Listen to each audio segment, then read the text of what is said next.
Welcome to Paranormal Yacker. You are invited to join me, your host, Stan Mallow, each week when I interview a different guest of note in their respective field. The unexplained, the mysterious, the macabre, UFOs, ghosts, Bigfoot, psychic phenomena. We explore them all on Paranormal Yacker. Hi, everyone. I'm Stan Mallow, the Paranormal Yacker. My guest today is Rachel Garrett. She's a registered nurse, a master energy healer, Akashic record healer, certified crystal healer, and certified angelic medium. Rachel also hosts a weekly spiritual spotlight series and the weekly video series, Akashic Angels. The focus of today's show will be primarily about the Akashic records. However, I will also be touching a bit on other areas in which Rachel excels and employs in her extensive practice. Rachel Garrett, welcome to Paranormal Yacker. Thank you so much for having me on. I'm excited to be here. What, Rachel, are the Akashic records? What information does it contain? And what is the backstory, if there is one, the origin, the beginnings of it? The term Akashic comes from the Sanskrit word Akasha, which means sky or ethers. It represents the unending expanse of the vibrating kind of universe. And for me, it's like consciousness. And it is both our shared and our collective individual truth. The Akashic records have been for over 200 years. It's actually in the Bible. There's been a couple, like maybe leaders of the Akashic records, such as Edgar Casey, who's known as the Sleeping Prophet. Then there's Linda Howe, who she wrote a book, The Akashic Records. And there's a lot of other people that I know that kind of teach how to get into the records.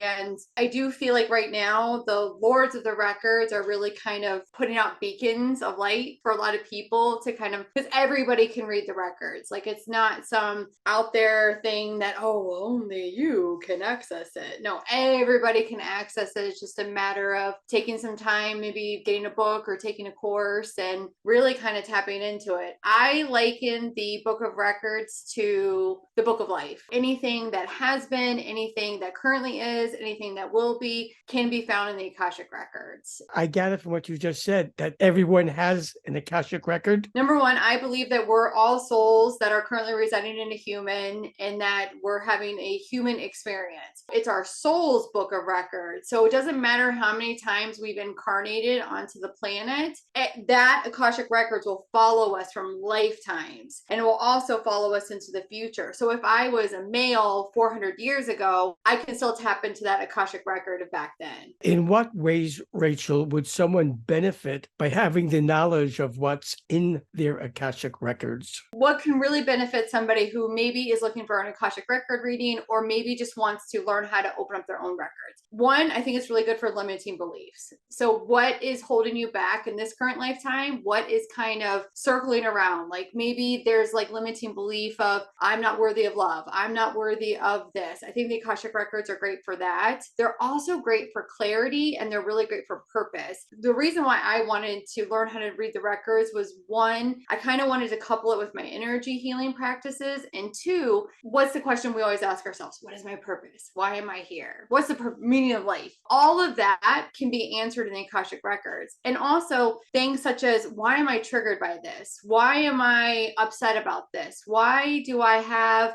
resistance to certain things? Because you can ask anything, you can look at anything. And what I love about the records is that really, so my masters, teachers, guides, loved ones, I work a lot with the angels. They come in when I'm doing a records reading and it's always loving and it's never judgmental. So it's not, well, Rachel, when you were 5, you did this, and that's why. So it's nothing like that. It's more of for me, I just feel like it's a loving push and a gentle reminder of, okay, there's a bigger picture here that maybe, I feel like sometimes our scopes of view are limited and it gives you a much bigger bird's eye view of everything that's going on. And I think that's why if anyone is looking for a reading, there's so much divine wisdom that you can go into it. There's healing, there's wisdom, you can look at contracts, limiting beliefs, personas, everything. You, Rachel, as mentioned in my introduction, are a registered nurse. At what point did you decide to incorporate your academic nursing skills with holistic, spiritual, and esoteric modalities, including the use of Akashic Records, into your practice? And what were your reasons for doing so? That is a great question. So I've been a nurse for over, I think, 19 years now, and I have always been in the spiritual realm before I became a nurse. Probably really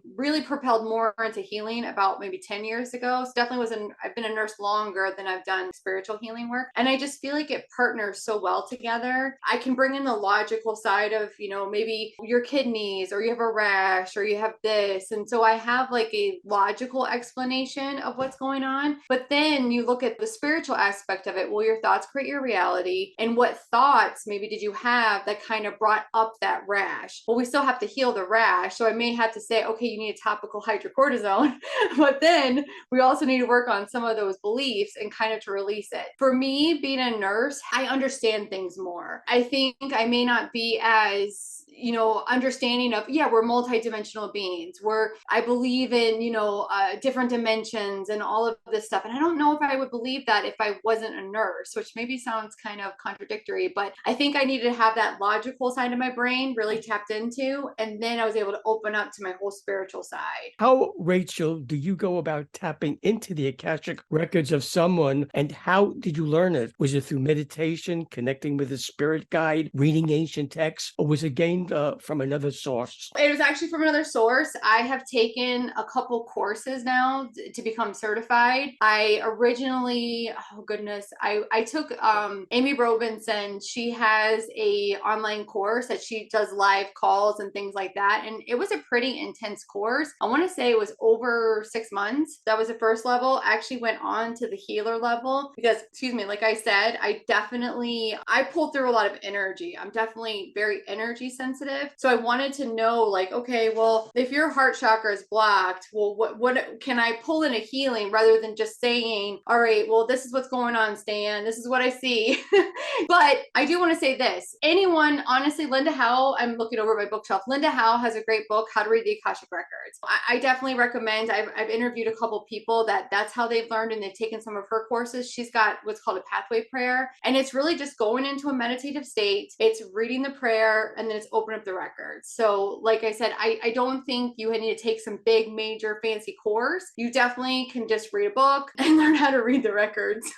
Maybe not read for other people, because I'm grateful that I had to do a lot of practice sessions before I became certified and became really comfortable, because like you said in the beginning, there's a lot of information that comes through in the records, and I never want to pull forward something that's going to make somebody uncomfortable, because there can be traumas or things that do come up. So I'm grateful that I've had the training also as being a registered nurse, that I know, oh, listen, we may be dealing with some anxiety here, or how can I safely move forward with this energy, or safely move forward with this reading. So being a registered nurse, that has helped me to know, okay, where my line is, where I can and cannot cross. So I'm grateful for that as well. That was a very meandering answer, but we got there. In your practice, Rachel, you offer a diverse range of modalities and techniques to support your clients' physical, emotional, and spiritual well-being. What criteria do you employ in deciding which modality or modalities you'll use that would best help your clients achieve whatever it is they came to you for? That's a great question. When somebody reaches out to me and is looking to maybe schedule a reading, the first thing I ask them is, okay, what are you looking for? What is it that I can help you with? What is it that we need to dig in on? Whenever somebody books a session, I'm already starting to feel the energy. So I can already start feeling of like what's coming in. And then it's interesting. And I think it's my guides, it's my team that's putting these little ideas in my mind and my heart, like, oh, they need some chakra work. Oh, they need this. And to be honest, I blend all of the modalities I'm trained in. I blend them all together. It's not just, okay, well, today you're only going to get an Akashic record reading. I'll bring in, I'm always utilizing crystals. I'm utilizing, the angels. I'm utilizing the energy healing. So it's almost like I can pull from this very diverse toolbox and give you exactly what you need in that current moment. One of the many modalities in which you have achieved certification is that of being a certified angelic medium. I am curious to know, Rachel, How does being an angelic medium differ from other types of mediumship? And what was there about angels that attracted you to it versus other types of mediumship? The first difference about being an angelic medium is, one, you work with the angels to pull through the past loved ones. So you pull in the angelic energy first, and then you pull in the past loved one. That for me is the big difference. Why did I choose to go to angelic mediumship? Was when I became certified in integrative energy therapy, which I'm master certified in. What they do is you actually work with the 9 healing angels. What that energy modality is, you get the issues out of the tissues without having to relive the trauma, which I love. Who wants to talk about their traumas? Let's just get it out. Of course, like I said, I started working with the angels first. So of course, anything angel related, I'm like, gimme. I want to learn it all. And I actually learned that from Charles Virtue. I took his angelic mediumship class, and I like the way that he taught it.